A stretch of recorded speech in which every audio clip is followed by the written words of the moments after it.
Voy a presentar 3 casos.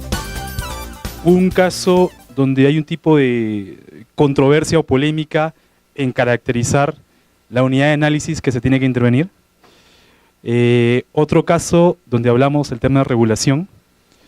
Y otro caso donde hablamos del control de erosión de suelos. Entonces, vamos a los casos prácticos porque creo que de ahí podríamos aprender más. Yo estas slides las voy a pasar, pero es un poco para ver. Esto es lo que más o menos buscamos, una armonía entre distintos elementos bióticos y abióticos, actividades antrópicas, pero esto es lo que encontramos, ¿no? Hay un desorden, una pérdida de cobertura vegetal, un suelo bastante degradado. Y para muestra un ejemplo, ¿no? Por ejemplo en Lamas, en San Martín, esta es la deforestación de bosques para la siembra de café. Como pueden ver, es un sistema bastante degradado, y esto es un ecosistema muy importante que provee de agua a una de las unidades operativas de la EPS, de MAPA San Martín. Otro ejemplo, en Ayacucho, tenemos actividad agrícola en fuertes pendientes, ¿no? Y hay un mal manejo de riego, entonces hay serios problemas de erosión, no solamente para la comunidad que vive adjunta a este tipo de uso de suelo, sino también para EPSASA Ayacucho, en este caso sería Huanta.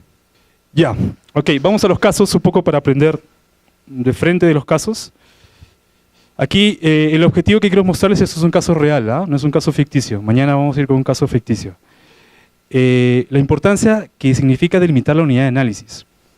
No solamente la cuenca, sino dentro de la cuenca donde se tiene que intervenir. Y voy a explicarles este caso en 30 segundos. Este caso es parte de un estudio que nosotros hacemos, es el diagnóstico hidrológico rápido para una de las cuencas abastecedoras de la EPS de Huancayo, de Sedam Huancayo, que es la subcuenca del río Chulcas, que está del lado oriental del Mantaro. Entonces, hemos hecho un estudio, un diagnóstico hidrológico rápido, que mañana les voy a explicar cómo es ese proceso metodológico para que quizás ustedes puedan usarlo como parte de sus perfiles, ¿no? Entonces, el área de estudio está ubicado pues, en Junín, en esta porción en la subcuenca de Chulcas que se encuentra en Huancayo. A ver, voy a resumir lo más simple posible. Esta es la subcuenca de Chulcas. Tenemos, a ver, las líneas, los triángulos rojos, por ejemplo es la captación de agua superficial que la EPS toma a este nivel de la cuenca para proveer de agua a los 80.000 conexiones que tiene en la ciudad de Huancayo, en el distrito de Tambo y en otro distrito más ahorita que no me acuerdo. Entonces, básicamente tiene captación de agua superficial a este nivel, ¿no? Tenemos por otro lado, yo lo estoy haciendo, pero esto lo van a hacer ustedes con un caso ficticio mucho más complejo mañana. Tenemos por otro lado, esta zona verde media punteada que ustedes pueden ver, en la parte derecha del mapa, es un área de conservación regional. El área de conservación regional del Nevado de Huaytapallana. Los rombos amarillos, que hay como 4, 5, 6, nos dicen que son lagunas de origen pluvial, que también sirven como fuente de agua para la captación de triángulo rojo para la EPS. Ahora, eso es en la parte de aquí hacia arriba, ¿no? Y esa es un poco la descripción. De acá hacia abajo tenemos básicamente una zona agrícola muy fuerte, tanto en el margen derecho como en el margen izquierdo. Entonces, quiero que vayan un poco construyendo esta lógica. Hay lagunas que abastecen, proveen de agua a esta captación. Tenemos un nevado, que es el Nevado de Huaytapallana, que tiene glaciares y que evidentemente también provee de agua para esta captación. Tenemos una zona agrícola muy intensa en esta zona. Y toda esta zona no es tierra privada, es una zona comunal que le pertenece a la comunidad de Acopalca, que se dedica básicamente a actividades ganaderas. Cuando nosotros visitamos la zona, conversamos un poco con la EPS y conversamos con una institución que se llama el Comité de Gestión o el Grupo Impulsor, que un poco lo que hace es tratar de insertar algunas acciones de conservación en esta zona. Y cuando nosotros nos acercamos y conversamos esto en Huancayo, nos dijeron, ingenieros, por favor, ayúdenos a conservar esta zona, porque esta zona es la principal fuente de agua que tiene SEDAM Huancayo, la EPS, a este nivel. Entonces, si no conservamos esta zona, esta captación evidentemente va a tener un caudal muy bajo y esto va a ocasionar cortes de agua para los usuarios en Huancayo, ¿no? Cuando conversamos con la EPS, nos dijo, sí, excelente, tenemos acá captamos aguas superficiales de este ACR, pero sin embargo tenemos 1, 2, 3, 4, 5, 6 lagunas también que son importantes. De aquí obtenemos el 19% y de aquí tenemos casi el 70% de esta laguna que se llama Huacaracocha. Para que nosotros podamos mantener un nivel constante de dar un servicio de agua a la población. Ahora yo les pregunto algo, desde su perspectiva de que van a elaborar un tipo de perfil o proyecto. Imagínense que la EPS va a ustedes y les pregunta, bueno, yo quiero hacer un proyecto de conservación, ¿qué hago? ¿O dónde lo hago? Y tengo solamente 1.200.000 soles para invertir en 5 años. Correcto, es aquí. Es aquí donde nosotros tenemos que intervenir, sobre todo cuando tenemos un presupuesto y recursos bastante delimitados, ¿no? Pero el comité de gestión, ¿sabe lo que nos decía? No entendían esa conexión. Ellos pensaban, como es un área de conservación regional, es ahí donde se tienen que hacer las acciones de conservación. Y esta pequeña porción del área de conservación regional, evidentemente, y ustedes lo pueden ver, se intersecta con esta zona achurada de la cuenca. Entonces nos decían, ustedes tienen que intervenir acá porque esta zona es la más importante para la EPS. Pero técnicamente no. Y lo que el comité de gestión quería hacer era invertir toda esa plata ahí. ¿Y ustedes creen que con esa inversión la EPS hubiera sido beneficiada? Es aquí donde tenemos que invertir. Por eso es muy importante, o sea, a pesar de que la cuenca puede ser esta unidad de análisis, dentro de la misma cuenca hay que recorrer la cuenca para identificar qué área es la principal, qué área es la prioritaria que se tiene que trabajar dependiendo del beneficiario. Porque si nosotros asumimos y hacemos un proyecto para estos beneficiarios de la comunidad de Acopalca de aquí, evidentemente no podemos trabajar esta zona. Si nuestro beneficiario está, este es el punto de captación de nuestro beneficiario. Entonces, ¿de acá para abajo debemos intervenir? Es de acá para arriba, ¿cierto? Y de acá para arriba, ¿dónde tenemos que priorizar? En esta zona. Por más que esto sea lo más hermoso, conservado, regional posible y haya muchos intereses políticos y económicos, es esta zona. Si es que nuestro servicio es mejorar la regulación hídrica. Ahora, esto no, o sea, evidentemente que, y este es un poco nuestro caso estrella, ¿no? Porque empezamos con una caracterización tan simple a este nivel y ya dentro de pocas semanas, por lo menos estamos intentando formular así proyectos como ustedes. Entonces este es un caso ejemplar y estrella para nosotros con este tipo de unidad de análisis, ¿no? La importancia de tener un diagnóstico en campo y no solamente asumir, bueno, como es toda la subcuenca, voy a hacerlo toda la subcuenca y intervengo toda la subcuenca. Grave error, es un error muy, muy grave, sobre todo cuando hay inversión pública de por medio, ¿no? Entonces, es muy importante ese tema, ¿no? Pero bueno, tuvimos suerte, no sé si suerte, pero sí hay serios problemas ahí. Hay unos serios problemas de sobrepastoreo en esta zona, muy fuertes, y estamos tratando de formular acciones de conservación. O sea, como ustedes pueden ver, son cerca de 152 kilómetros cuadrados. O sea, con 1.200.000, ¿qué podemos hacer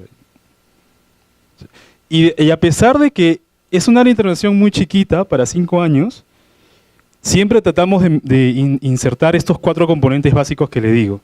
Acciones de conservación para controlar el sobrepastoreo, monitoreamos para ver qué tal nos va, sensibilizamos a toda la comunidad de Copalca, porque cada gente tiene su ganado. O sea, ¿quién soy yo para decirle, oye, no pongas tu ganado acá? Entonces, de alguna manera también tiene que ser compensado o retribuido. Por eso nuestro cuarto componente es proponer estrategias productivas sostenibles, pero no cerca de las fuentes hídricas, sino en otras zonas. Y ahí volvemos a tocar el tema de zonificación, ¿no? O sea, ¿cuáles son las áreas donde debemos producir? ¿Cuáles son las áreas donde debemos conservar y proteger, ¿no? Entonces, bueno, sin entrar en detalles mayores en este tema, lo importante es esa caracterización de la unidad de análisis, ¿no? Ya, bueno, esto es un poco la conclusión, que solamente es una pequeña parte del ACR Huaytapallana el área de interés para la EPS. Es solamente una pequeña parte. Por eso es muy importante, si hablamos de regulación, ¿a quién estamos beneficiando? Eso es muy importante, porque los beneficiarios agricultores de la parte baja con los citadinos de la parte más baja pueden tener distintas visiones de cuáles son las cuencas de aporte importante para ellos. Entonces, eso es muy importante trabajarlo en campo. Ok, voy a hablar ahora un poco. La mayor parte de reforestación que yo he visto, básicamente creo que son pinos o eucaliptos, es en esta zona. Me parece, o sea, evidentemente yo creo que no hay un beneficio hídrico acá, ¿no? Pero si tratamos de verlo desde el punto de vista de agua, son zonas con una fuerte pendiente y son zonas bastante sobrepastoreadas. Inclusive esta comunidad practica mucho la quema de pastos. Entonces tienen suelo desnudo.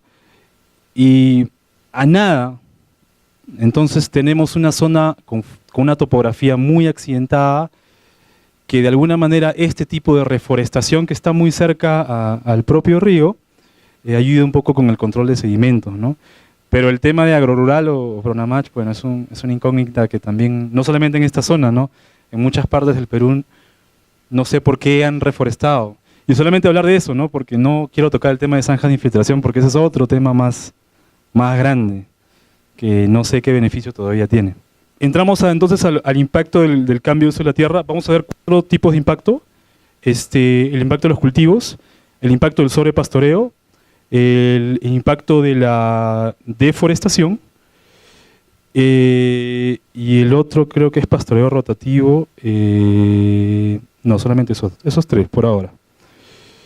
Bueno, con el impacto de los cultivos no voy a entrar a leerme toda esta diapositiva porque ustedes ya la tienen impresa, pero yo con esto me refiero al impacto que los cultivos hacen en las zonas donde existen fuentes de importancia, ¿no?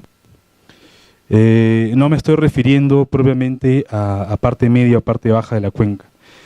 Y tiene, como pueden ver acá, hay un impacto propiamente en la regulación.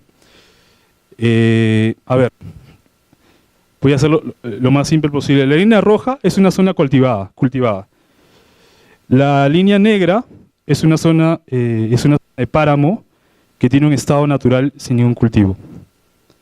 Esta es el comportamiento del caudal a lo largo del tiempo. A grandes rasgos, ¿qué pueden ver ustedes ahí? Zona cultivada, zona natural. Cuando hablamos de regulación, ¿qué es lo primero que se les viene a la cabeza? Exacto. Entonces, regulación, equilibrio, uniformidad, estandarizar. Yo no he estado en esta zona, pero presumo que esto es lo que ha pasado. Eh, este es el año 2002, primero, 3, 5 y 7 de noviembre. ¿Por qué creen que este caudal ha subido?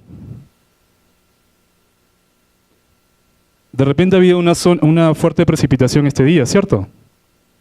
Y esto ha hecho que el caudal aumente. Acá también, acá también, y acá también. Es en la zona cultivada. ¿Y qué pasa con la zona natural?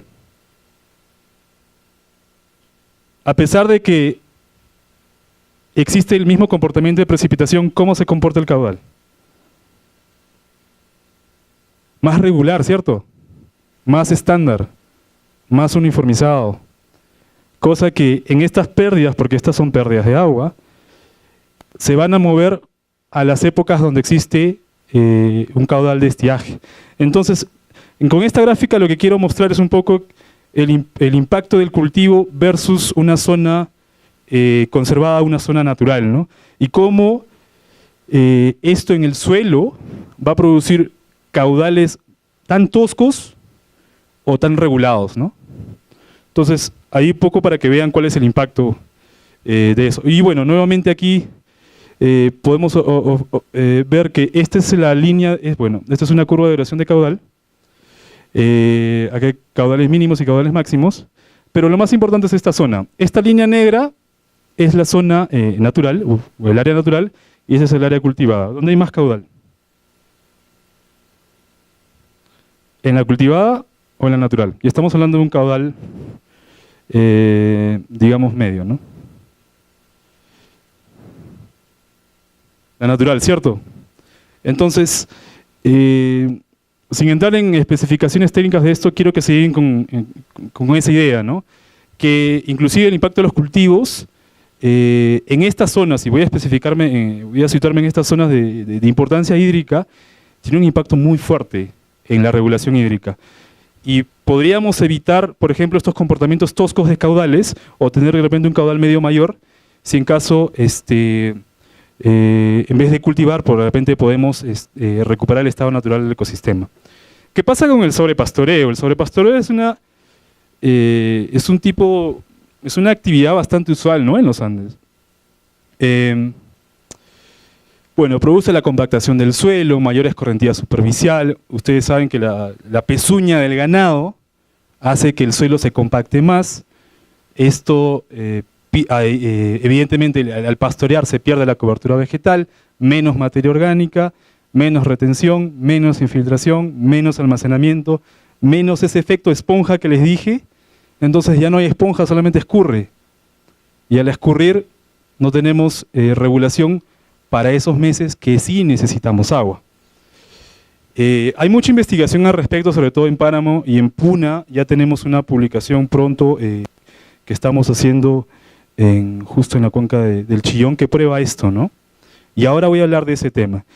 Bueno, las quemas es similar, también tiene un impacto en regulación hídrica muy fuerte en el tema también de erosión de suelo.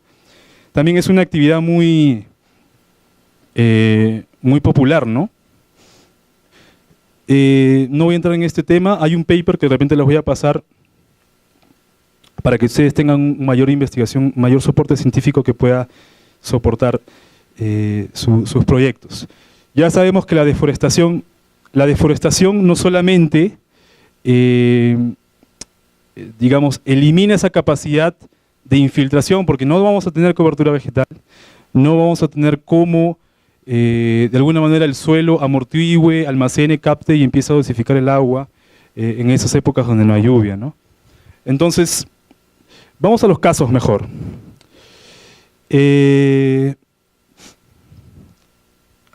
Voy a detenerme en esta diapositiva muy brevemente.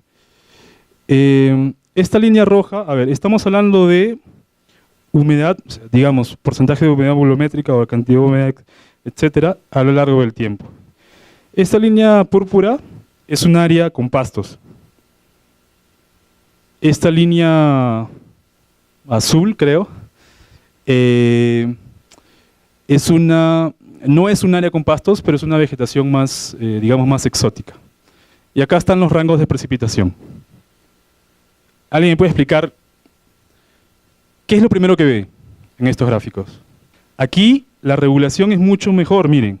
Inclusive cuando las precipitaciones van y suben, toscamente, bruscamente. Pero aquí, en este tipo de intervención, miren cómo cambia. Esto es lo que no estamos buscando. Estamos buscando este tipo de regulación más constante, más uniforme, que nos permita regular propiamente y dosificar el agua, ¿no? Lo mismo pasa en este ejemplo. Acá hablo de bosques, no hablo de pinos, solamente hablo de bosques. Bosques, pastos y cultivos. ¿Qué pueden ver ahí? Es increíble cómo en los Andes, en estos tipos de ecosistemas de puna, los pastos, simplemente proteger los pastos y que estos pastos crezcan naturalmente, los beneficios y los servicios ecosistémicos que podemos tener, ¿no? Simplemente recuperando este pajonal, estos pastos altoandinos que tenemos en los Andes. Es sumamente interesante. Y ni qué decirle de los bosques, porque miren cómo está tan brusco hacen los cambios de humedad en el suelo. Entonces ahí estaríamos hablando de otro servicio ecosistémico. Sí, es cierto. O sea, hay mayor retención, es correcto, sí. Por eso es muy importante saber a qué servicio ecosistémico nos estamos refiriendo, ¿no? Entonces, acá un poco yo estoy viendo cómo esto impacta en la regulación, ¿no? Pero no estoy diciendo que los bosques son malos en lo absoluto. Pero siempre, primero hay que ponernos a pensar qué vamos a responder. Primero es la pregunta, luego es la respuesta.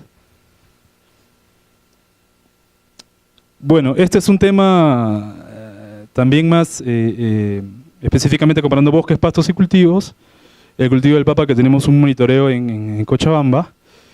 Y otra vez, cómo la conductividad a lo largo de todos los horizontes de suelo en los pastos es mucho más uniforme, ¿no? O sea, en los bosques podemos tener mucha mayor infiltración, pero veamos capas más abajo.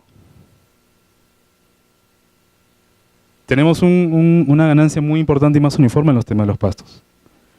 O sea, por eso, si el problema es sobrepastoreo, lo primero que yo propondría es recuperar esos pastos. Antes de poner un bosque foráneo o exótico al ecosistema, ¿no? Los pinos, ay. A ver, aconsejo que lean este paper, igual se los puedo pasar, no hay ningún problema. Este paper fue el año 2007 y la verdad que sí trajo bastante cola, ¿no? Evidentemente acá estamos viendo el impacto de la forestación con pinos sobre el caudal. Yo creo que ese gráfico ya lo pueden leer ustedes mismos, no sé si es que hace falta explicarlo. Precipitación en la parte alta, cuenca con pajonal, esta zona, cuenca con pinos, miren, ¿lo pueden ver? Es esto. Eso fue un monitoreo de 2 años que se hizo en 2 cuencas pares en un ecosistema de páramo. Y en un ecosistema de páramo, imagínense cómo puede funcionar un ecosistema de puna. Me quedo chico si es el doble, o sea, creo que es 3 veces menos. Estamos hablando de 400 litros por segundo. 400 litros por segundo, pero vamos acá, ¿no? ¿Qué es lo importante? Miren, esto está a menos de 1 inclusive, ya casi llegando a 0, por lo menos este casi ya creo que 4 o 5. Es impresionante cómo los pinos tienen este efecto adverso, ¿no? En la regulación. Por eso acá el lema importante, siempre cuando hablo de esto, es que Porcón no es Perú y Perú no es Porcón, ¿no?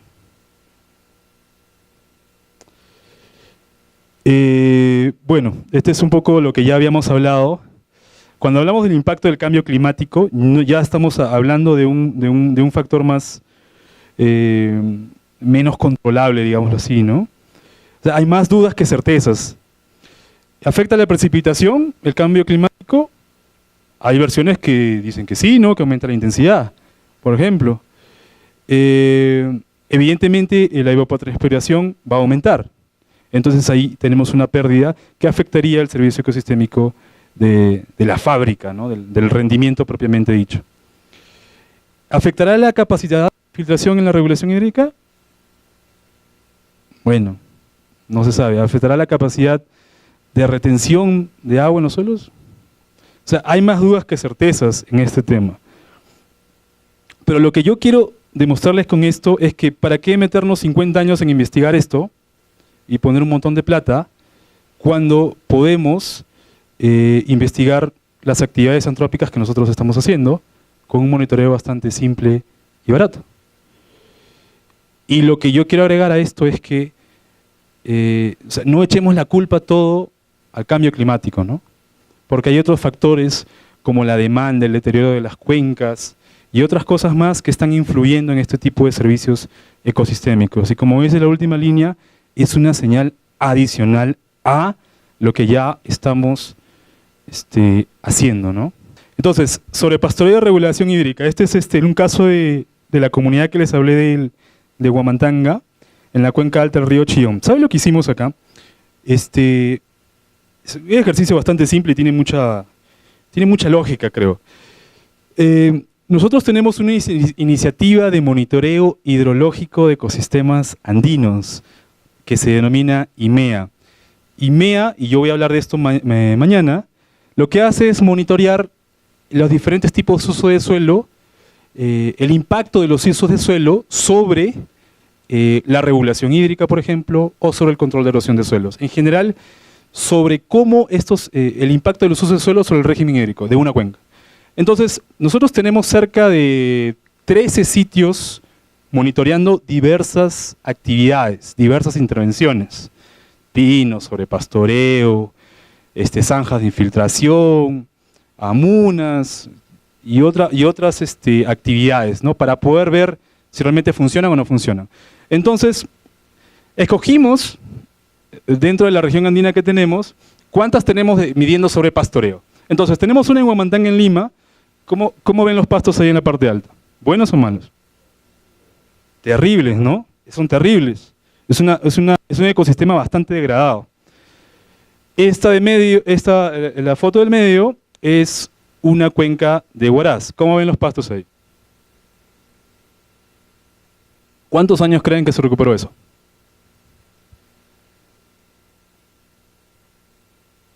¿20?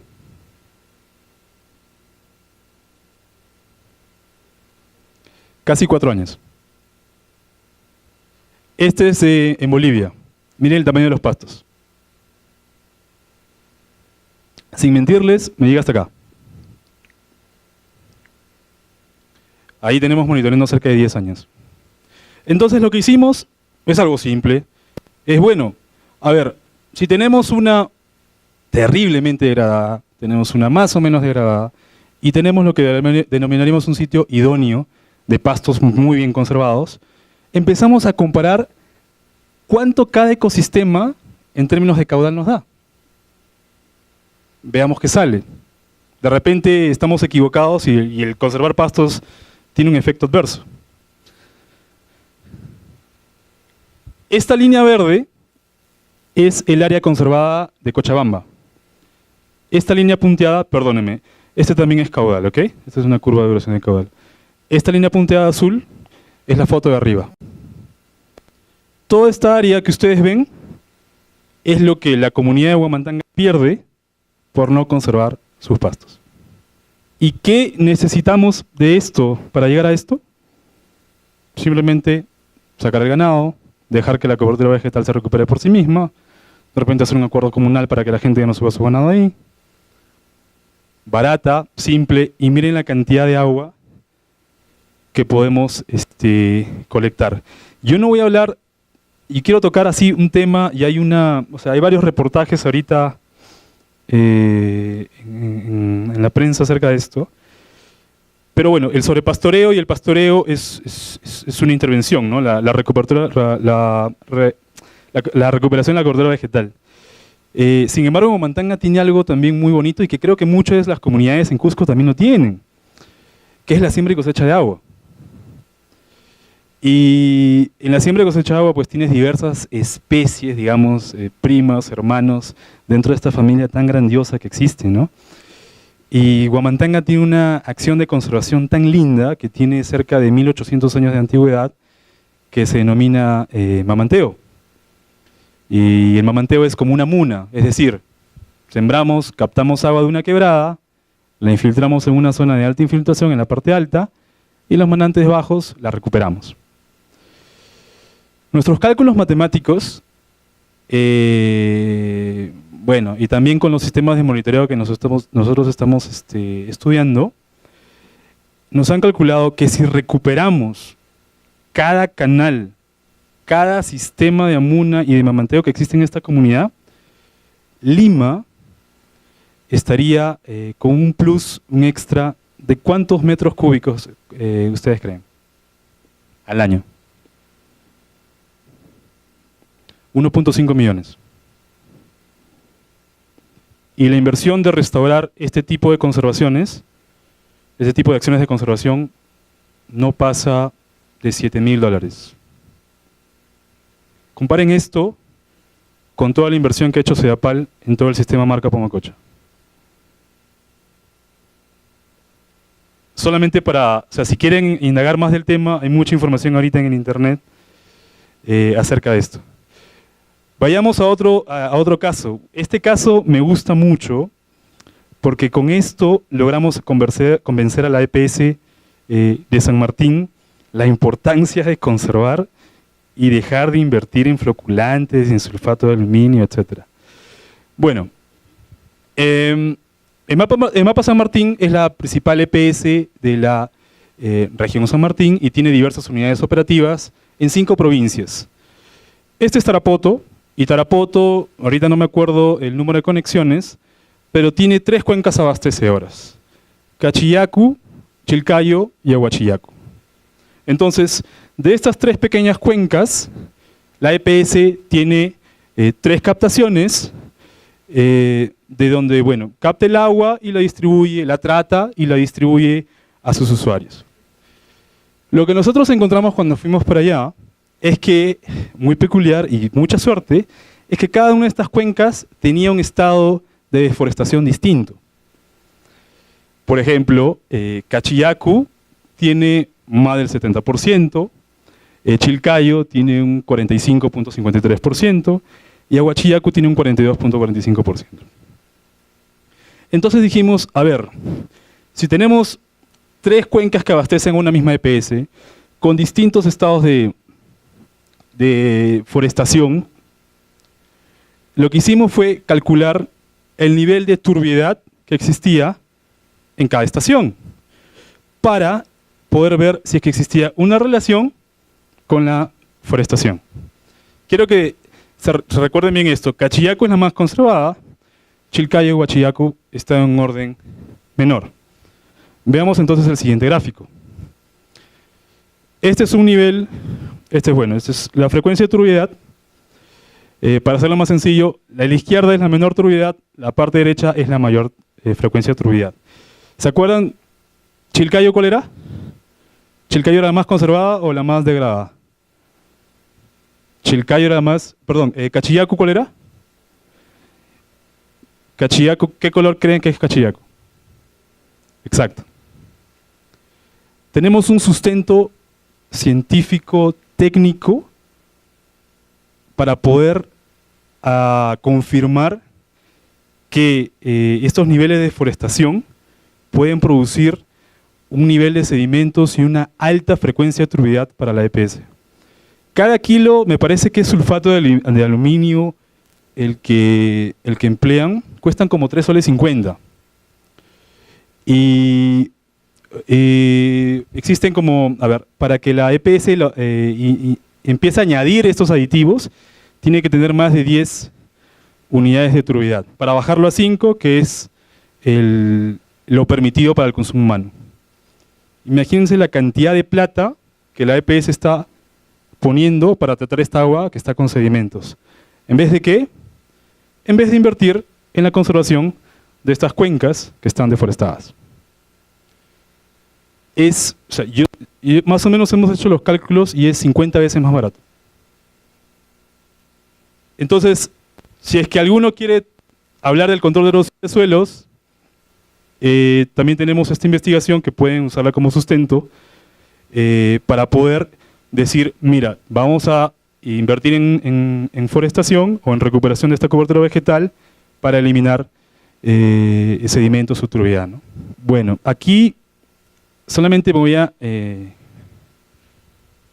me voy a enfocar en esta de acá. El problema acá que quería explicarles es que en esta pequeña cuenquita, de acá a la roja, que es Aguachiacu, se construyó una carretera. O sea que aparte de la deforestación tenemos una carretera que no se construyó en este año, pero se construyó en este. ¿Y ven cómo varía? Porque prácticamente tenía los mismos niveles de turbidez que la cuenca que estaba tan deforestada como esta. Pero le pusimos una carretera y miren cómo aumentó. Entonces, ahí también tenemos una justificación de cómo es el impacto miren cómo regresó después de haber construido la carretera, porque la carretera fue construida justo en ese año. Ya, a este tema sí quería llegar, y creo que esto los va a ayudar mucho para un análisis de costo-beneficio.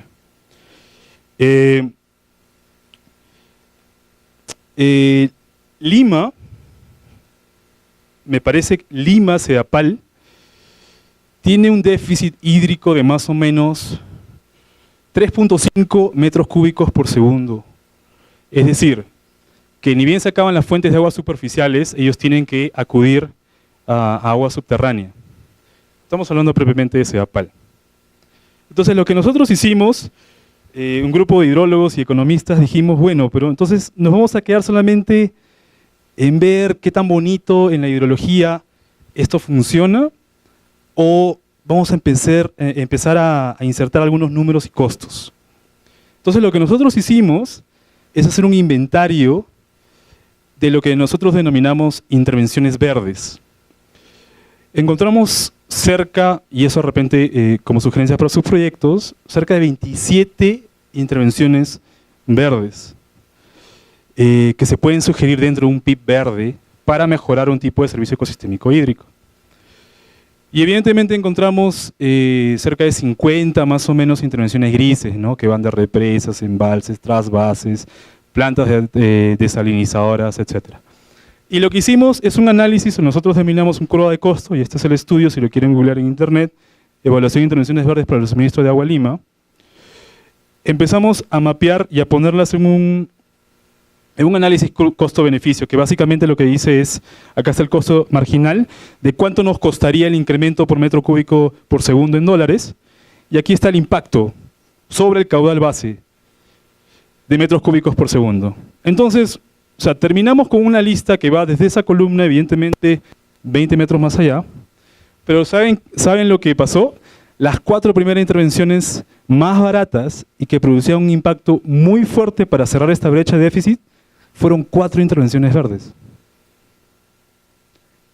La más cercana, me parece en gris, creo que son una represa de no sé cuántos millones. Pero entonces, si nosotros empezamos a hacer un análisis costo-beneficio y encontramos algún tipo de déficit para un determinado beneficiario, y hacemos este tipo de análisis costo-beneficio, curvas de costo, vamos a encontrarnos que en términos de prioridad, primero deberíamos, o sea, las más baratas y las que nos traerían un impacto hidrológico más positivo, vienen a ser las verdes. Evidentemente que la brecha sigue, porque ustedes pueden ver acá es 2.8, yo les hablé de 3.4 a 3.5. Las amunas, este siembra y cosecha de agua nos cuesta 0.08 millones. Y mire cuánto es 1.2 de incremento. 1.2 de incremento de metros cúbicos por segundo. Eso es un montón en términos de agua. Luego sigue la restauración de humedales, desde el punto de vista ya hidrológico del tema de regulación. ¿Qué sigue después? Exclusión de ganado en pajonales de puna. Es un poco lo que le hablé del impacto de la conservación de pastos. Y luego ya un poco más grande, un poco más costoso, el tema del pastoreo rotativo. Pero lo que yo quiero ofrecerles aquí es una metodología que ustedes pueden analizar para empezar cuando hablamos de agua, a dar prioridad a qué intervenciones o qué acciones debemos tomar para solucionar algún tipo de brecha hídrica o déficit hídrico que tengamos en un beneficiario, ¿no? Ayer vimos conceptos de servicios ecosistémicos hídricos, ayer vimos el impacto del cambio de cobertura vegetal y uso de tierra sobre estos servicios ecosistémicos hídricos. Entendimos un poco dónde nuestro tipo de intervención tiene que atacar y cómo en la cadena esto va a cambiar el estado degradado o no protegido o poco conservado que tiene un ecosistema a nivel de servicios, beneficios y valores. Lo que voy a terminar con esta sección es un poco explicarles el tema del monitoreo, básicamente por dos cosas. La primera es un poco para fundamentar, creo que algunas personas me preguntaron ayer, oye, pero ¿cómo han llegado a estos datos de los pinos? ¿Cómo han llegado a estos datos de los cultivos y el impacto de la forestación sobre los sedimentos? Bien, entonces quiero explicar un poco cómo hemos llegado a eso, qué es específicamente esta metodología de monitoreo que nosotros manejamos. Ese es el primer motivo, y el segundo motivo es para sugerirles encarecidamente que cada uno de sus proyectos no tienen que seguir este tipo de metodología, pero sí deben tener un componente de monitoreo, para que puedan evaluar, basándose en la definición de indicadores que ustedes puedan tener, cómo va su proyecto beneficiando o alcanzando el objetivo que se trazaron al inicio. Entonces, la metodología que nosotros usamos ya un poco más hace 10 o 12 años es la metodología de cuencas pares. Esta metodología o protocolo IMEA, como nosotros solemos llamarle, pertenece a esta red de diversos sitios de monitoreo que nosotros nos encontramos operando en toda la región andina, Ecuador, Venezuela, Bolivia, Perú, intentamos medir el impacto de acciones de conservación que nosotros podemos proponer para ver cómo esto afecta positiva o negativamente. Entonces, IMEA es este networking, esta red que agrupa todos estos sitios de monitoreo, y nuestra finalidad es medir el impacto de estos cambios de uso de tierra. Pues estos son un poco los antecedentes. Nosotros partimos, Condesan parte mucho del ecosistema de páramo, ¿no? De páramo andino. Ahí es donde nosotros empezamos a empezar con estos experimentos, con la idea de tener algunos resultados, sobre todo a corto plazo, ¿no? Que ayude a robustecer la toma de decisiones a nivel local, pero también un poco a nivel nacional. Y a partir del 2010 ya se conforma esta iniciativa IMEA, ¿no? Acá hay algunos proyectos que fueron importantes para cofinanciar y darle el soporte logístico y de recurso humano para esta iniciativa. Entonces, el objetivo general de esta iniciativa es incrementar y fortalecer el conocimiento sobre la hidrología en ecosistemas andinos, porque nuestra región nuestro campo de acción es los Andes, para mejorar la toma de decisiones. Conocimiento que sea bastante coloquial, ¿no? Información que sea bastante entendible a nivel de distintos sectores y de distintas disciplinas, ¿no? Tenemos unos objetivos específicos muy interesantes también, porque la idea es que, o sea, desde el punto de vista de investigador o como investigador, nuestro objetivo no es solamente publicar papers en revistas y asistir a eventos tratando de difundir la información que tenemos. La idea es también involucrar actores. En la mayoría de las iniciativas que nosotros tenemos comuneros y comunidades campesinas que funcionan como técnicos y que conocen muy bien cómo medir caudal, cómo medir precipitación y cómo analizar estos datos. Ellos forman parte de esta gama que nosotros llamamos ciencia ciudadana.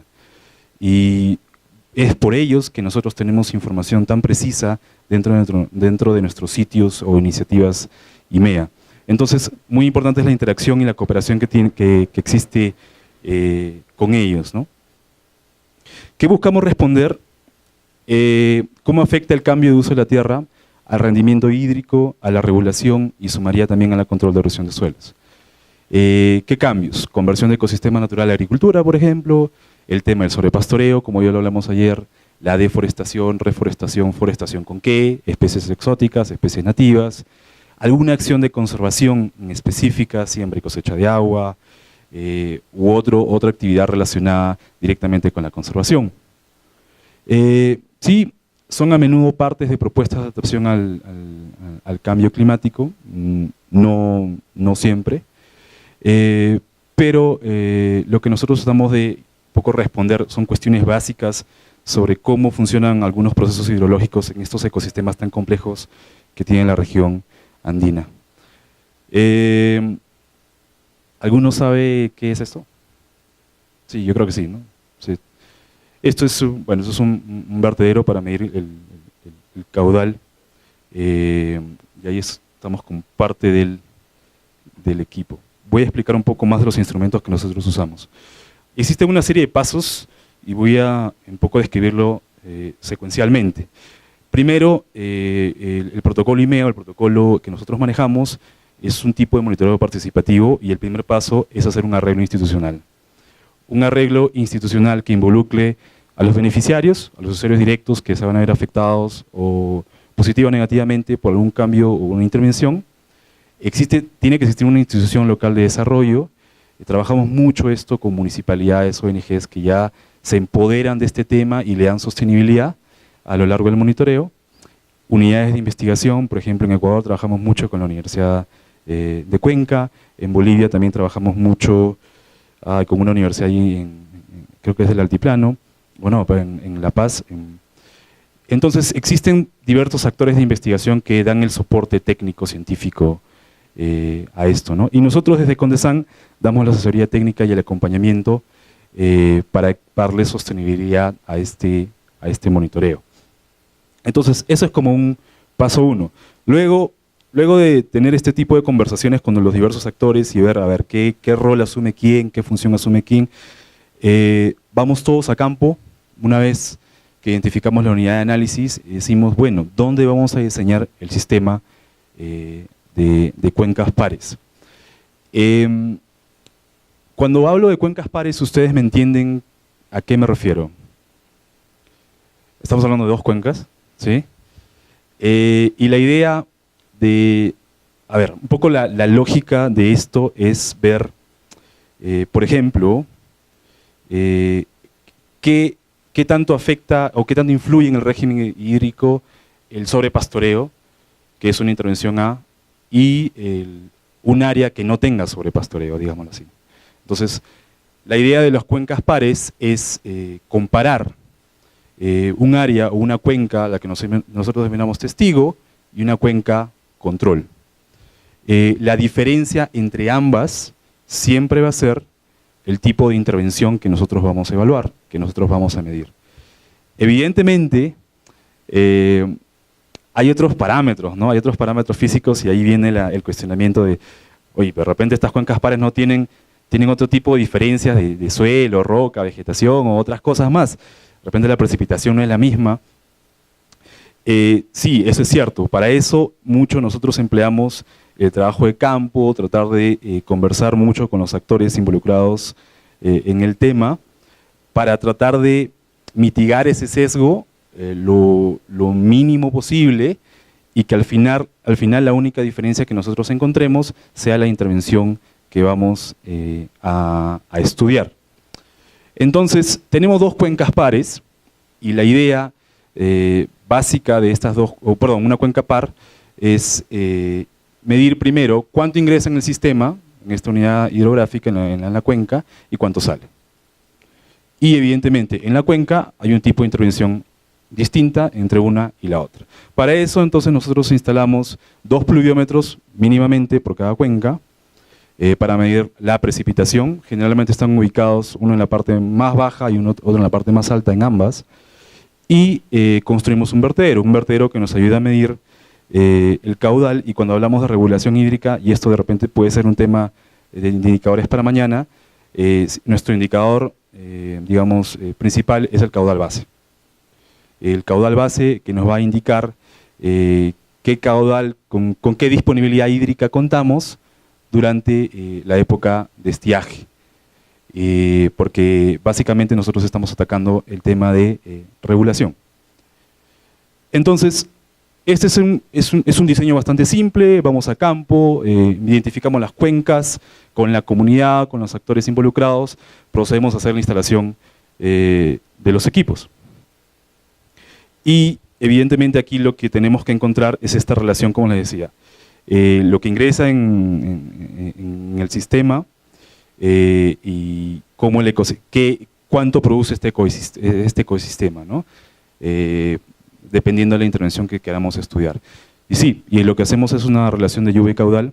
Ustedes ya la han visto, por ejemplo, con el tema de los pinos, han visto un poco con el tema de los cultivos también, y empezamos a hacer comparaciones. Esta es una gráfica de los pinos, me parece.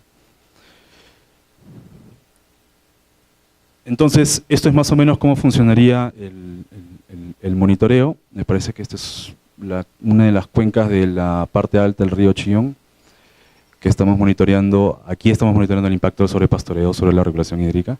Entonces pueden ver ahí 2 vertederos en cada cuenca y 2 pluvios por cada cuenca. Entonces la idea es un poco disminuir el sesgo digamos, del tema de precipitación, porque en los Andes la precipitación es sumamente variable, ¿no? Entonces tenemos que de alguna manera calibrar ese parámetro para que la parte comparativa solamente sea la intervención que nosotros vamos a medir, ¿no? Entonces, creo que me voy a sentar mejor. Entonces tenemos ahí un vertedero y tenemos un pluvio. Él es Junior Hill, es nuestro asistente técnico de la iniciativa IMEA. Estamos ahí con el presidente de la comunidad de Huamantanga capacitándolo en la descarga de datos. Bueno, este tema de regulación ya lo hemos visto y un poco de las mediciones continuas que hacemos. Generalmente nosotros formamos promotores locales o técnicos locales en la comunidad que suben en un primer periodo de tiempo cada 15 días para ver, no solo para descargar los datos de los equipos, sino también para ver el estado en que se encuentran los equipos. Muchas veces hemos sufrido de robos, los equipos se han alterado por algún tipo de mal maniobra de otra comunidad cercana, que suele pasar. Entonces sí es muy importante que exista un promotor local que vaya continuamente a ver el estado de los equipos y que también haga la descarga. Y en Lima y en Condesán nosotros analizamos y procesamos todos los datos, ¿no?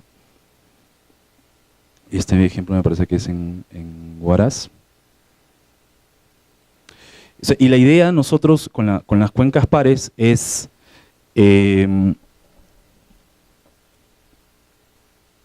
la pregunta siempre que nos dan es ¿por qué 2 y no 1, no? ¿Ustedes tienen alguna o sea, ¿por qué monitoreamos 2 y no 1? Porque podríamos monitorear una sola cuenca sobrepastoreada, digámoslo así, y luego al año y medio la acercamos y seguimos monitoreando cómo esa misma cuenca está, cómo está el proceso de conservación. O sea, entonces, ¿por qué hacemos 2 y no 1? Exacto, con esto estamos ganando tiempo por espacio. Tiempo por espacio. Entonces, al final vamos a tener resultados y conclusiones en corto plazo que nos permitan por lo menos tener una idea bastante general, pero buena al final, para tomar decisiones. Porque al final la idea es tomar decisiones, es ver realmente si el impacto de la intervención que nosotros estamos o queremos intervenir va a traer un beneficio o va a perjudicar algún tipo de servicio ecosistémico. Entonces, para eso, esta metodología yo creo que es muy buena, y también el tema de costo, ¿no? Con los costos reducimos mucho con el tema de monitorear 2 cuencas pares al mismo tiempo. Y en el tema de monitoreo participativo, por experiencia propia les digo, cuando nosotros subimos con la comunidad o con algún tomador de decisiones a nivel nacional y lo llevamos a la divisoria de aguas, a la división entre dos cuencas, y ellos pueden ver, por ejemplo, que el pasto está así de grande y cómo la cuenca, inclusive en julio, en agosto, sigue el vertedero con mucha agua, y en la otra cuenca hay mucho ganado y el caudal está mínimamente. Hay un impacto visual sumamente importante, ¿no? Sobre todo para la comunidad en sí, para que se empodere con este tipo de intervención, y para estos tomadores a nivel de decisiones a nivel nacional, ¿no? Aquí algunos principios, yo solamente me voy a ubicar de repente en el primero, que me parece que es el más importante. Es mejor monitorear mínimamente muchos sitios que monitorear un solo sitio extremadamente. Y yo creo que ayer se los demostré cuando hice esta comparación entre 3 cuencas de Huaraz, Lima y Bolivia, que tenemos este tipo de monitoreo.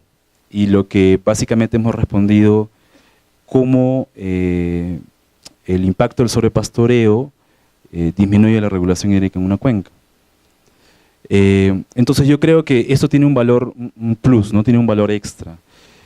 Y si bien es cierto, no sé la magnitud de esos proyectos, que pueden ser menores o mayores, pero sí yo les aconsejaría, porque el tema de monitoreo es un tema bastante nuevo también en el tema de la hidrología, no irse por construir estaciones meteorológicas complejas que te midan pues, los parámetros más microscópicos que existen.